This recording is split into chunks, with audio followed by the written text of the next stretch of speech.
Joan, how important was it for you to be able to continue your normal summer routine, which involves being with your husband up in Maine as he's running a summer camp, and actually having access to a community cancer clinic right there in Maine? Well, first of all, it's very easy to just, lie in bed and say, do I have a headache yet? Do I have this yet? Do I have that yet? By 10 o'clock, you can have everything. And you can just roll up in a ball and be a recluse and have a horrible time going through cancer treatment. Or you can accept care from those who love you. That's giving them a chance to love you. And being able to stay as normal as possible. Go to work if you can. Exercise if you can. Hopefully you have somewhere nearby where you can access medical treatment. That's such, a big factor in getting through chemotherapy. And having your loved ones around you, if that's possible, that's how you really get through, cancer treatment in the best way.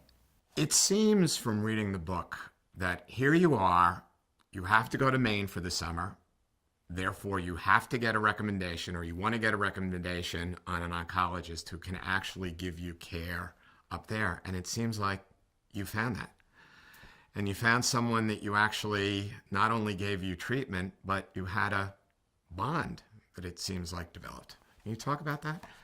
Yeah, you want to think that you're choosing the best doctor. And sometimes women have friends who have gone through it, and it's pretty easy because they go to those friends or those family members and they find out what doctors treated them. I didn't know anybody who had gone through it. But my radiologist, thankfully, gave me a wonderful recommendation in my area of a great breast cancer surgeon. She immediately said, let's reach out to your regular doctor who knows your health better than anyone. We got a hold of him. He was a New York doctor, New York City doctor, and he immediately said, okay, here's the ones you should go to. And they turned out to be the same people that this breast cancer surgeon had kind of laid out. And then, it's going in and getting opinions and taking family or friends with you because it's such a big decision to make. And, you just have to kind of search, educate yourself, listen, and don't be afraid to ask questions. So, to me, it was really important that I be able to take my cancer treatment in Maine.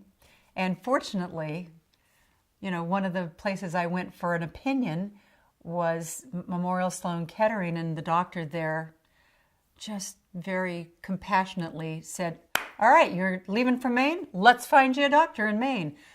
Pulled up the cancer centers in my area, found a great one, found a doctor that he recognized her name, and set me up. The interesting thing, Joan, is you may not realize this, but just recently, New England Cancer Specialists actually was accredited as an oncology medical home. So when we talk about sort of the fragmentation that goes on, and you've discussed it in terms of cancer care, that they've actually received accreditation for doing more of the care coordination that you talk about. Because, as you know, from your experience, and I know it from my wife, the oncology nurse, when you hear those three terrible little words, you have cancer, that oncologist becomes everything and becomes your medical home. So what's kind of interesting is I just wanted you to know that because they're very proud of that, and there's only 9 practices in the country, facilities that have this special new accreditation. And it's really a testament, I think, to what you've talked about in terms of New England Cancer Specialists. I knew I was getting great care at New England Cancer Specialists, and, Dr. Tracy Weisberg, was asked to do this new kind of treatment on me that really wasn't being done everywhere. It had only been introduced at the San Antonio Breast Cancer Conference the year before. It had just been really discussed at ASCO, which meets at the end of every May, and I was diagnosed June 5th.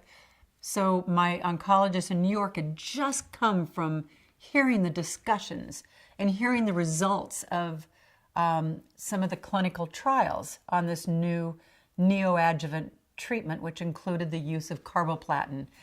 Interestingly, one of the trials had taken place at the New England Cancer Specialist with my doctor, Dr. Tracy Weisberg. So she was very well aware of it, and that's what she was being asked to do with me. And she knew that it was an aggressive, kind of an aggressive attack to take.